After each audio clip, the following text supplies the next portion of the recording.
The story begins when a woman saw something terrifying. A strange and deadly virus had spread across the earth. Once infected, a person's body would slowly begin to harden, completely stiff, just like stone. Everyone would turn into marble according to their own skin color. But when the entire body became stone, even that stone would crumble. All that remained was dust and ash. The story begins in an apartment where some teenagers were having a party. In the middle of all this fun, a man pulled out a tattoo machine from a drawer and in a drunken state drew a strange symbol on a girl's hand. Because of the alcohol, the girl named Alpha felt the tattoo needle, but she did not react much. By evening, she arrived home feeling a little tired. Alpha's mother could see that her daughter smelled of alcohol, and she became very angry. She took Alpha to the bathroom and started washing her with warm water. When she removed Alpha's coat, she spotted the tattoo. Her mother started shouting, "Where did you go? Why did you get this tattoo?" At this, Alpha said in surprise that she did not know. Hearing this, her mother became even more furious, but behind that anger was actually fear. Her mother worked as a nurse, and her real fear was the petrification virus. Nobody knew where this virus came from or how it spread, and the worst part was that this virus could stay inside the body for a very long time without doing anything. By the time people came to know about this virus, it had already spread across the entire world. Almost half the world had already been infected. Alpha's mother was afraid that a dirty needle might have been used to make that tattoo.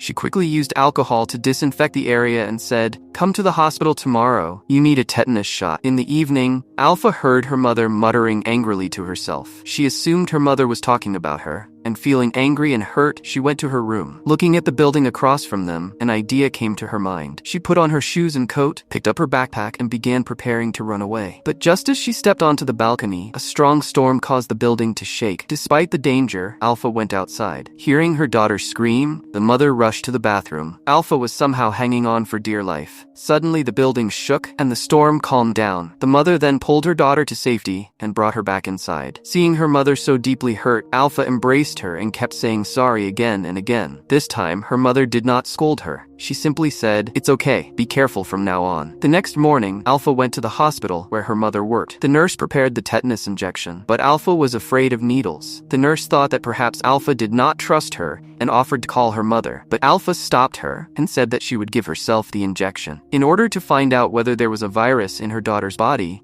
Alpha's mother had asked the nurse to take a sample, but the hospital already had a huge number of samples piled up. Testing them all at once was simply impossible. The nurse said the results would come in 2 weeks. In the ICU, Alpha's mother was checking on the patients, but the corridor, which used to be crowded, had now become completely deserted. No one had even come to give dinner the night before. It turned out that, out of fear of this dangerous virus for which there was no vaccine, all the nurses had collectively resigned. The condition of the patients was very serious. Those whose infection had progressed more than 85% could no longer take care of themselves. Their entire bodies had already frozen. The virus did not spread through the air, so it was still under control. When she went to the innermost part of the ward, she saw an extremely heartbreaking sight. A patient who had been conscious just the day before had today turned completely to stone. Looking at the patient lying on the hospital bed, she remained calm, removed the sensors attached to the body, and gave them a dignified farewell in their final moments. Because she had to go to the hospital, Alpha ended up being late for her morning class. When it came time to submit homework, the teacher called Alpha forward, but just as Alpha turned around, the wound on her hand tore open, which she had not paid any attention to. Blood dripped onto the desk. The students in the class went into shock.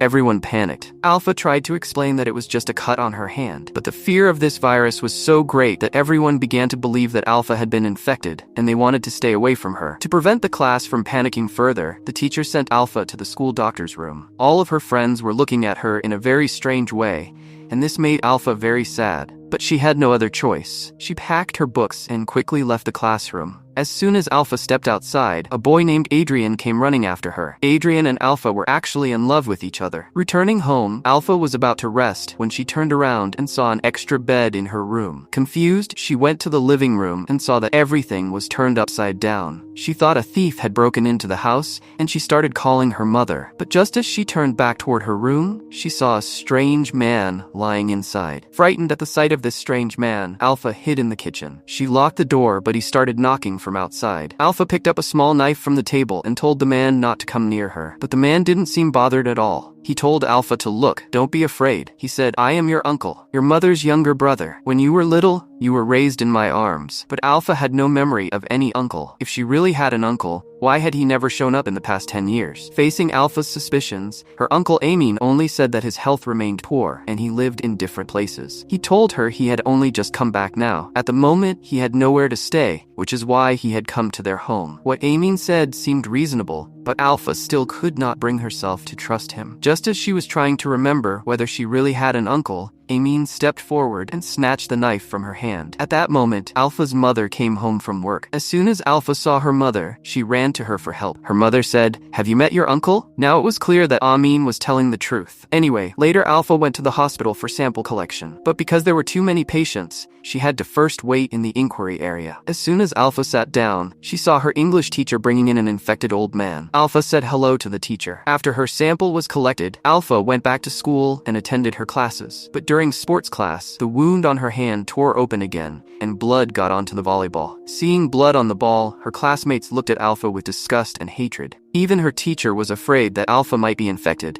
and told her to go get herself treated quickly. And just as Alpha turned around to look back, she saw her teacher wrapping the ball in a towel and throwing it into the dustbin. Being left so isolated from her friends made Alpha feel terrible. Adrian also seemed a little scared. When Alpha saw that Adrian too was treating her as if she were infected, she left the gym in anger and sadness. After school, Alpha and her mother went to her grandmother's house. Today was Eid, and the entire family and friends had gathered there for a meal. But just as they reached the stairs, Alpha noticed two men sleeping in the hallway, and several needles scattered across the floor. Leaving the hallway behind, they reached the grandmother's house. Alpha's uncle and the rest of the family had already arrived, and everyone was busy with their own things. Only Alpha sat quietly at the table. Amin had fallen into addiction at a young age. Since then, the rest of the family had treated him very badly. No one was talking to Amin. In the middle of the meal, Alpha noticed that Amin went into a room, and Alpha's mother carefully followed him inside. Through the small gap in the door, Alpha could see that Amin had collapsed unconscious on the floor, and her mother was trying to treat him. The moment Alpha appeared at the door, her mother quickly shut it. Just then, the grandmother came by. Alpha did not want to see sadness on her grandmother's face, so she lied and said that mom was not feeling well right now and was resting in the room. The grandmother did not think too much of it, and gently running her hand over Alpha's face, she said, "May you always stay happy." At school, the other children were once again treating Alpha badly because no one actually knew how this virus spread. So all the children were afraid that Alpha was infected, and they wanted to keep their distance from her. Especially during swimming, some children surrounded Alpha and told her not to go swimming. But Alpha did not like being pressured by those children, and she spat on all of them. There, now you've caught the disease too. Later, during swimming class, the girl Alpha had spat on decided to take revenge. She grabbed Alpha from behind, and together with others, they began to drown her. Alpha tried to fight back, but she accidentally hit the wall of the pool. Her head scraped against it, and a lot of blood began to flow. Seeing blood in the pool, the classmates panicked and ran away. As soon as she heard that her daughter had been hurt at school,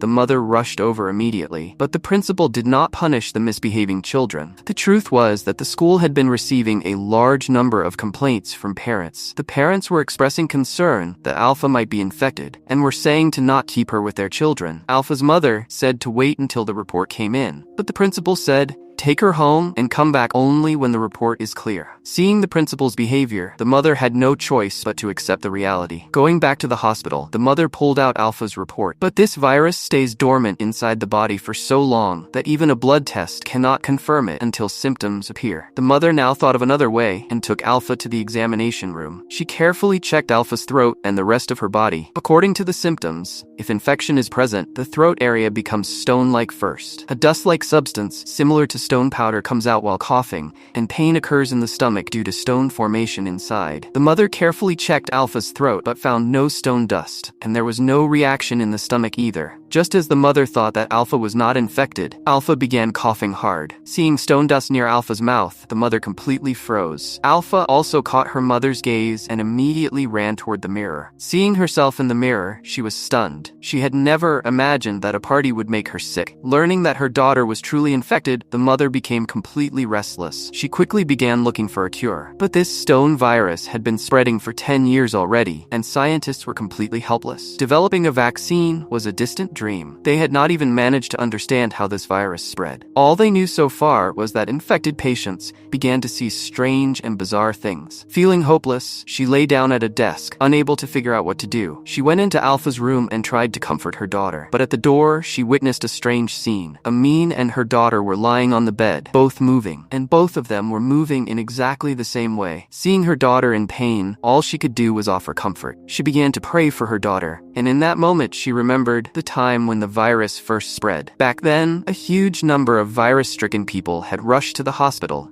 and the entrance was completely blocked. Beds were scarce, and the hospital was already full. Security guards shut the doors and would not let patients in. The panicked patients created an uproar at the entrance. She was not happy with the guards' behavior, but the hospital could not handle so many people. So what choice did the poor guards have? Seeing the distressed patients, all she could do was try to calm them down. She allowed some serious patients to come inside, but the infected people were so many that saving everyone was simply not possible. Black body bags lay in the hospital corridors, containing patients who had died from the virus. Not a single family member came to collect them, so the hospital left them in the hallway. Doctors tried very hard to stop the virus. The good thing was that every body was different, so the speed of turning to stone was different for everyone. Some patients went from coughing straight to stone in just one day, and for some others it took years to even begin. Unfortunately, Amin was among those infected in the first wave. Amin's condition was very serious. His entire back had turned to stone. She wanted to take a sample for examination, but when she inserted the needle, the blood would not stop. She tried to close the wound with the help of gauze, but suddenly Amin's stone-hardened back cracked wide open. Because of the infection, Alpha could no longer go to school and had to stay home with Amin. The mother had never told her directly, but Alpha knew that her uncle had some illness. Earlier, Alpha used to resent Amin, but when she was left alone at school, Alpha felt what it was like to be treated badly by the world, and slowly, she began to feel sorry for her uncle. While they were talking, Alpha's mother came home early. She brought a large bottle of water and told Alpha to drink as much water as possible, but Alpha did not understand why the water was needed, so she only drank a little. Seeing her daughter's carelessness, the mother forcefully made her drink the water. It was later discovered that her mother had noticed that patients who drank more water turned to stone more slowly,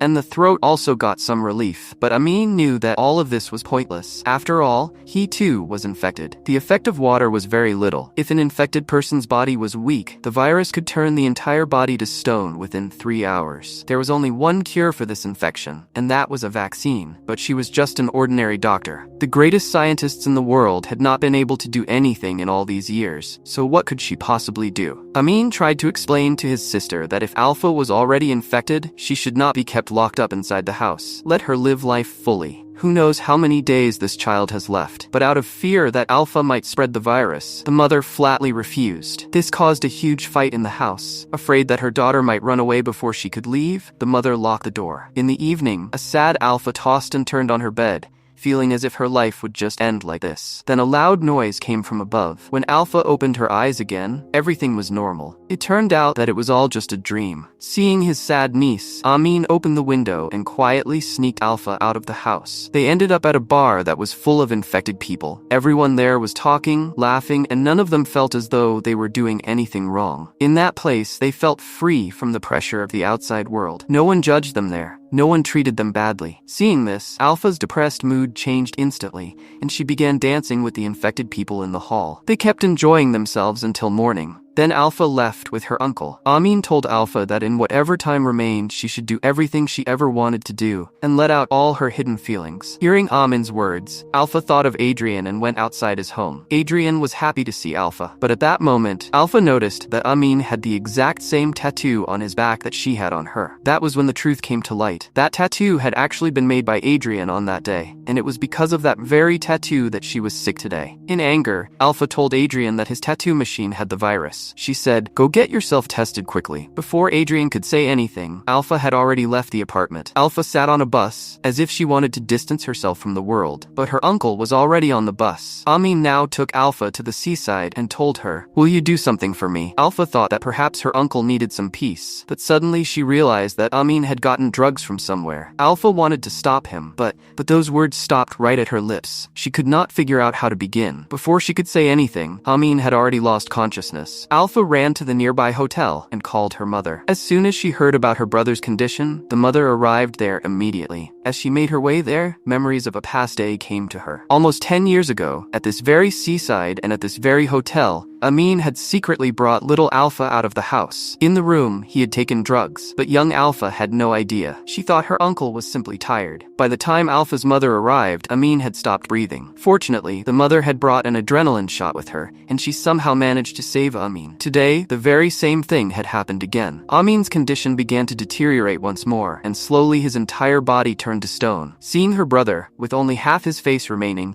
Alpha's mother's heart began to break. Looking at her brother, who had now completely turned to stone, Alpha's mother lay down right beside him. But when she opened her eyes again, she found herself at home, and Alpha was in her room. The truth turned out to be that Min had actually died from this disease 8 years ago. Alpha's mother had never been able to forget him, and it was not Alpha who had this illness, but her mother. In this disease, patients begin to see strange and bizarre things as if they were real, things that may never have even happened. While treating patients, Alpha's mother had herself become infected. The omen she was seeing was a thought created by her own mind. Seeing her mother sad, Alpha sang the lullaby that her mother used to sing to put her to sleep when she was a child. In this very moment, Alpha understood everything. She took her mother's hand, and both of them left the house to go say goodbye to the family. And just as mother and daughter stepped outside, a yellow storm appeared not far away. The windshield of the car quickly filled with thick dust. All of this dust belonged to those who had turned to stone. Seeing the deserted roads and the dust all around, Alpha's heart grew very heavy. Alpha's mother opened the car door and walked toward the apartment. As soon as the mother stepped out of the car, Alpha saw that her uncle had appeared again, and both brother and sister walked away laughing and playing. Alpha was about to run after them, but just as she stepped out of the car, a strange sight appeared before her. She saw Amin turn to dust and disappear, but seeing her mother crying on the ground, Alpha stood frozen right there. At this moment, the signs of the illness also began to appear on Alpha's face. The truth was that Alpha's family and the people living nearby had all been infected during the very early days of the virus. The sand lying on the ground was actually the remains of people who had turned to stone. At the end of the story, Alpha accepted the truth and decided that for however much life remained, she would live it happily. We hope you enjoyed the ride. See you in the next movie ride.